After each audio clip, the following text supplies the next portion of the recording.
Hey guys, I'm Izzy P and you're listening to Izzy P's interview sessions. And I'm here today at the Cellar. So, come in. You seem famous. Oh, thanks.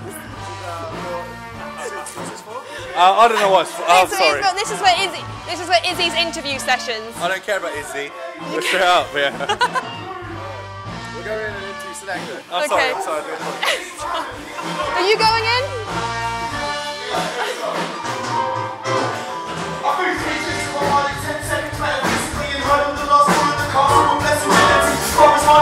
I'm just a volunteer, documenting while someone tells me far where I lost the years. In the plans to be searching for somebody to love. How do you feel about that? Well, I'm not in a rush. Kids are ladies and they will know what's coming back to me.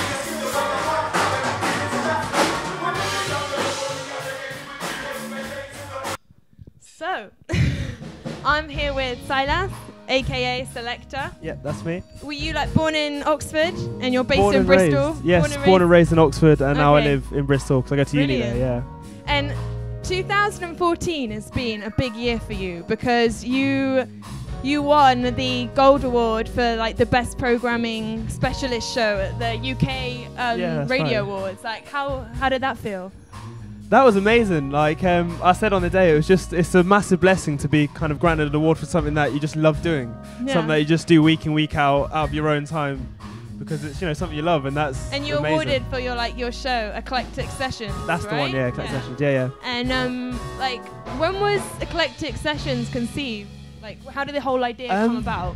Well, it all started when I first started uni. Obviously, I was doing loads of musical stuff. I was making music and DJing and all sorts of stuff, and I wanted to kind of do something at uni that incorporated that. But the Live Music Society wasn't really the thing. There wasn't really a DJ society, and like Hub Radio, I'd never really done radio as such, like not as a host or as a presenter. And it's really interesting actually because like radio for me was kind of easy almost because. Did it just come naturally when you were in the booth? I guess so, yeah. Because as a DJ, as a club DJ, obviously you have the constraints of keeping not only the crowd interested, but the crowd on their feet. Whereas on radio, it's only got to be interesting. You don't have to worry about keeping it up tempo all the time. And a lot of the music I listen to and a lot of the music I pay for, especially, isn't necessarily club music, isn't music that keeps people on their feet.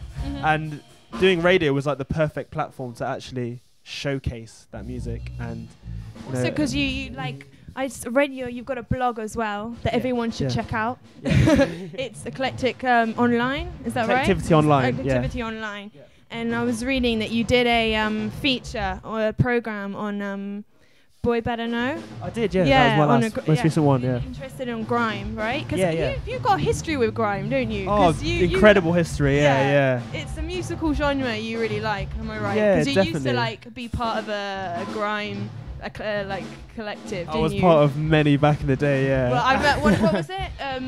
You were part of a good name. It was like G-Block, Merciless Crew, Crew. PCT, Youngest on Road. I was part of many, yeah. It was like Crime and Grime or something. That wasn't me. Oh, was that not you? I wasn't Crime and Grime.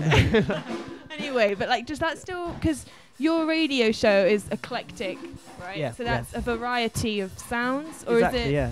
So is it? Do you range from like electronic music to grime music? Yeah, I guess the idea behind it was my interest in music range from literally pockets from all over the world and from a whole host of different genres, but somehow like contextualizing it still works as like a solid thing. And I didn't really find any other words for it than eclectic, so eclectic made sense.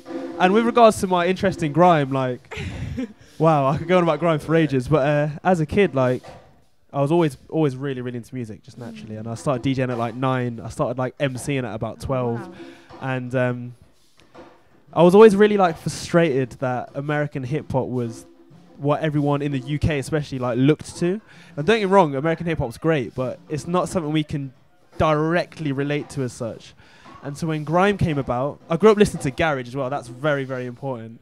And to take like these kind of garage sounding beats and kind of merge them with rap, but a very UK like, scene. yeah, it's authentic. You always think about the UK. You don't think about the US. Exactly, yeah. Because was it conceived in the UK? Yes, growing very much with so. music Yeah, in the very UK? much in like East London, places like Bowie Mhm. 3 and places like that. Well, you said you like started listening to music at 9 and starting to really appreciate it. Like, do you have a main album or an artist that you remember listening to and being like, God damn, I love this person. Like, I wanna something I wanna follow up on. When I was very young, obviously getting into grime, I really loved Kano. Kano was like a bit of an When idol Kano of come to mine. town. Yeah, exactly. It was a bit of an idol of mine. And then I guess more recently, well, in the last 3 years at least, Jay Dilla definitely. Okay. He's what he did for not just hip hop but music in general was quite revolutionary Mhm. in terms of like the way it was structured, like having the snare slightly behind like the actual drop and things like that. It was very, very, very, very important to music today. I don't know, there's not really one particular artist I could home in on. There's Okay. been a whole, it's eclectic. It's There's been a eclectic, whole isn't it? host of artists, yeah. That's fantastic. And well, we're here today in like legendary venue, which Yeah. is the Cellar. Yeah, for yeah. like for any local that from Oxford that appreciates good music comes here, Definitely, you know. definitely, yeah. And how did like the Cellar help you like showcase, you know, how did it help you showcase who you are? Like, when did you start playing here? From before I was 18, definitely. Like, I was lucky enough to be able to come here as a performer before I was allowed to come here as a member of the audience. There's a guy called Franklin Kid Fury, you might know of, and he used to run a night here called Wordplay, which was like the only hip hop night in Oxford. And it was a really cool night. They used to play, like, there was DJs who would play hip hop.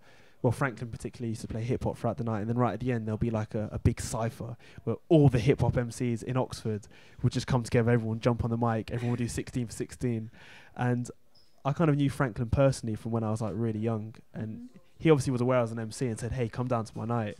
So I did. That's when it all started. So Uh, you started off rapping then? Oh Or hell you yeah. started off- Yeah, Okay. like I was with a couple of labels and stuff back in the day, but yeah, well, particularly with the Cellar, like, I mean, it started off with Wordplay, and then obviously as a DJ, I got involved with a night called what they called Extracurricular. That was it, Extracurricular. Yeah, Remy, who runs Extracurricular. I was here for the very first night they did.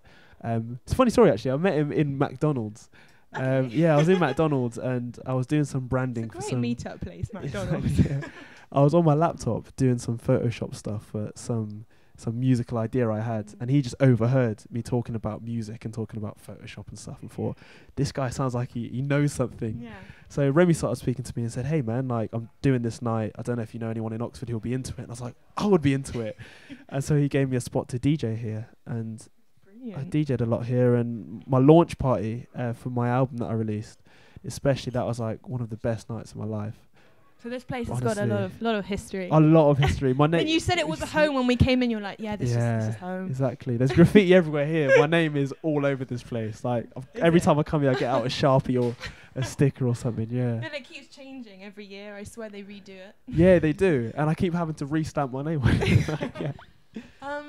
So, what would you say, like, to an upcoming artist or a DJ that sees you and sees that you've been really successful so far in pursuing, this career? Thank you. What would you say to them? Like, how do you think an artist nowadays gains credibility in what they do?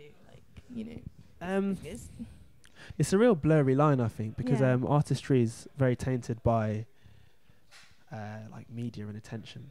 If you know what I mean, it's very easy to perceive someone as an artist because they're in the public eye, and I think people misinterpret the idea of art. Like, art is, it's an original idea, and what the beautiful thing is, everyone is an artist. All you need is a perspective, and everyone's lived a different lifestyle to the next person. So therefore, you have a perspective. You are an artist, and I think for aspiring musicians or whatever art they do, it's just literally just following that and just really believing in your perspective and believing it's worth something, and people will pay attention.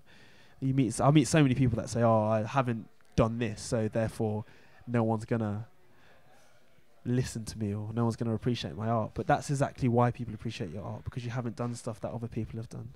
So I think that's definitely my advice. I remember you telling me, I don't know if I'm wrong, but that you said you wanted to move to Berlin. Yeah. Am I still right on that? It's moved slightly to Hamburg. Not too far, but Hamburg. Well, Is it electronic scene there that's pretty? That's yeah. Berlin. I'm Well, not sure. yeah, it's Germany as a whole in general. It's obviously right now I study music technology, and a massive part of that is computer programming and software development. And there's a company who make music production software called Steinberg, and they're based in Hamburg. And basically, I just would love the opportunity to work for them because I use their product Cubase a hell of a lot to do like everything I do, and it would just be amazing to actually work for them, I guess. And also, German techno is sick, and Germans just have it on point, don't they? They won the World Cup. Their place is it's a clean country. It's amazing. Awesome. So that's in the pipeline then. Yeah, hopefully so. Hopefully so. And in the next few couple of months, are you performing anywhere that we can catch you at? I'm doing a couple of DJ sets. One at Take 5 on the 6th of February in Bristol. Other than that, I'm supporting. I do a lot of MCing as a host. My boy Dissident plays a lot in Bristol around Dakota, Timbuktu, place like that. So I host for him quite a lot. Okay. The next few months I'm in my 3rd year of uni, so it's crack down to the work. Down to the work. I guess in the summertime, expect a lot more to come. Okay. I'm making up for lost time because at uni I think I've been quite distracted. Well, with all like the success recently, I can see why. you know, it all comes at once. Yeah, definitely. Yeah, but I think I'm just really, really excited to kind of get back out into the big bad world, and rather than have my musical endeavours assessed by a lecturer, just have my musical endeavours shared with the world. And well, yeah. I wish you all the luck with that. Thank you very much. I wanted to ask you a more personal question. Go ahead, yeah. For example, if you were stuck on a desert island, right? Oh, it's one of those questions. Okay, yeah. Those questions. And there was only food and water. What would you bring? So it was food and water. Okay. But you had like one thing. I'm allowed to bring a laptop. Kind of. Well, then, yeah, but you'd have to have the charge, and there's no electricity. There's none of that, hi-fi stuff. Oh wow, this is a really tough question. I don't know. The only thing I can't really live without is my laptop with a certain software. But other than German software. Yeah, that stuff. Okay. I don't know, man. Probably a football. Can I take a football? You take a football.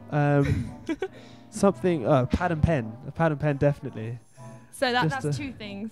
Is that 2 things? Oh, sorry. Pad and pen and the football. I think the pad and pen's probably more important. Okay. The football's to keep me entertained, but the pad and pen is to keep me entertained and to write important stuff. Okay. Yeah, that's a tough question. It's a very hard question. I wasn't prepared for that. Do you have a party trick? I've got a party trick. Can you show me yours? Yeah, it's kind of a bit complicated. Like I can put my leg around my head. But I mean, I can try if you hold my mic. Do you want to hold my mic? Gladly, yeah, to see this. Stretch because I'm like in leather trousers here. But I'll try. Wait. Wow. Can I do it? That is pretty impressive. I should be interviewing you. This is amazing. That was very impressive. Yeah. I secretly warmed up before. Okay. I was like stretching. I can't quite do that.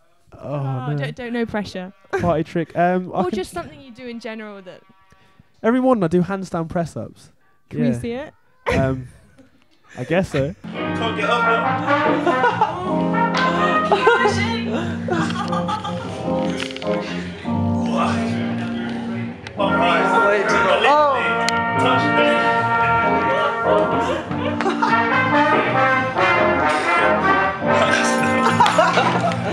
I read on your blog again that you commented on hip hop nowadays, and you said it was like a watered down version of what it used to be, and it was lacking authenticity and and I really feel you on that, because I've spoken to a lot of artists who want young hip rappers, and they already have this mentality of what it's gonna be like. He's gonna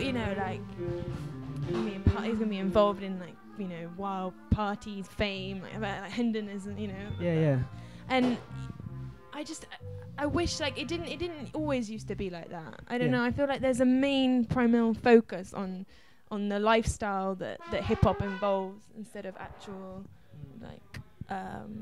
substance. You get me? Yeah, I fully understand you. I think nowadays it's broader than hip hop. Just popular culture in general seems to be very watered down, and I don't necessarily know why that is. Even like politics is everything's very similar, and expression and alternative expression is just not really as it's never as alternative it used to be. And I think stuff like especially hip hop and music and art in general, especially coming from like a working class background, like a background that doesn't really have as strong of a voice as certain other classes of people, I think it's incredibly important to give that its platform. And what's really disappointing is that people from working class backgrounds in particular are exploited, because maybe it might be down to ignorance or miseducation, but do you think there's a lot of classification, like you're part of that background, therefore you be good at this kind of thing? But I don't know what I mean. I think definitely government and media have an agenda to sell, essentially, and what coincides with them selling is them putting people in certain categories, essentially. And I think a lot of, say, young rappers, say for instance, I could talk about this for ages, but say for instance the grime scene, take artists like Tinchy Strider or Tiny Temper, or to an extent Dizzy Rascal. There's like loads of artists. Started off in grime. Yeah, there's loads of artists, and I've been disappointed when they've made that transition, because they've been signed as the leaders of this very working class, very strong cultured scene, and when they get signed, people like me get really excited and think, yes, they're going to be exposed to the world, like everyone's going to hear this small culture. But they get signed and then they get exploited and become just a puppet that sells watered down music, essentially. Do you know what I mean? You can see a complete changing from what they started off doing. Exactly. And the whole reason, their whole journey is just becomes irrelevant almost. Where are you originally from? Because you're not British, like white. Yeah. Do you have any like influences? Are your parents foreign or? Oh yeah, definitely. All my grandparents apart from one is Jamaican. So my dad's dad is Jamaican. My dad's mom is English, and then my mom's mom and dad are Jamaican, first generation. Oh, brilliant. So I'm technically like a third generation, 3/4 Jamaican guy. That's so cool. Did that influence your music at all? Like did your parents play a lot of music around the house? Definitely. Like what did you grow up listening to? I mean, my dad was a massive influence in particular, because his story is quite interesting actually. Like when he was very young, he grew up in Stafford, which is quite near Birmingham, and in Stafford there's a large quantity of Jamaican immigrants, essentially, and especially in his generation there was a lot of Rastafarians. Like he's a Rastafarian himself.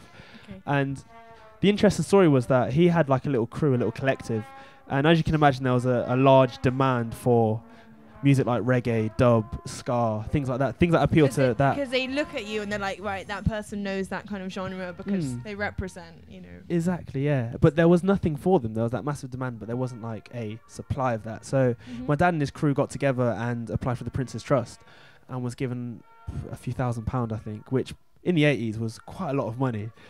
So yeah, they got together and they formed a little collective and they became almost like locally famous in Staffordshire. And then obviously I came about in the 90s, kind of during my dad's, he was still in his musical phase. So naturally he's got a son now and he thought I might as well pass on the legacy. So he naturally gave me some equipment when I was a kid and I used to get like you get CD Walkmans. I had one of them and I had a DJ mixer and then like a CD deck. And I used to try and DJ with them. You can never get them in time, but it was a starting point. So played a big part, like in definitely, an influence. Yeah. And my mum and my aunties, they're very young actually. They were very young when I was a kid, and garage was definitely their thing. Especially my aunties, they were very young and raved to garage all the time. So they used to pick me up from places, and in their car I'd just be hearing all that inside the place, garage, yeah, ladies, all that kind of stuff. So that was a massive influence. And then one of my uncles was a jungle DJ back in the day, like affiliated with like Goldie and stuff like that. And he taught me how to beat match, so he was like influential in DJing particularly. But yeah, I mean, it just goes to show like music was definitely a massive influence in my life, all my life. Brilliant. Yeah. Okay, and to wrap up, do you what's your motto like generally in life? Like when you come across difficulties or challenges, like or even, you know, do you I have, like, guess. a motto? I mean, Or- open-mindedness is like one of my truest values, and I think open-mindedness, for me anyway, is kind of knowing that you don't know is really, really important, and I guess it's the key to knowledge, like, ironically, because like a lot of the time, if someone has an opinion, I'll challenge it not because I disbelieve it, but just because I really want to understand their opinion, and I think that's been the blueprint for my sense of knowledge, I guess. Does that make sense? Yeah, it does make sense. Like, I think someone said Socrates used to do that. Like, there's a story about Socrates, like, went across the Bang land. on. Someone told him he was, like, the smartest guy in the land. And he was like, no, I can't be. I don't know anything. So he went to all the other scholars in the land and found flaws in their beliefs. And that's what made him the smartest guy, because he knows he didn't know. And I guess that's my motto in life. Just really open-mindedness. Just, yeah, embrace Well, all. thank you so much. No worries at all. And it's Thank been you. an absolute pleasure interviewing you. Thank you very much. Cheers. Awesome.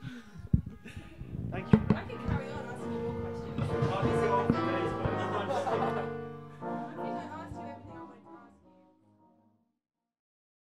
Yo, so this is Silecta. Big up the Bristol Hip Hop Society, and I'm just spit one spoken word poem for you. So I use my wireless router to root for amusement. I'm on iTunes rooting for music that might prove useful in usage, because as a DJ I do this with my mic skills inclusive, so my music's exclusive to users of computers. You see, I stand with the bandwidth so I can turn hertz of frequency into lyrics of decency.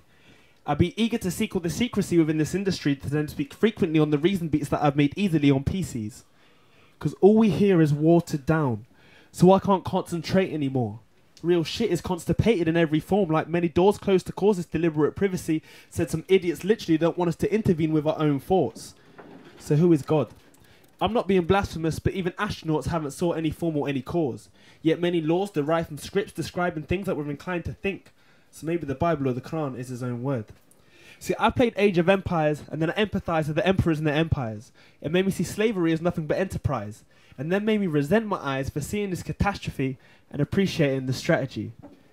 Silecta, eclectivity.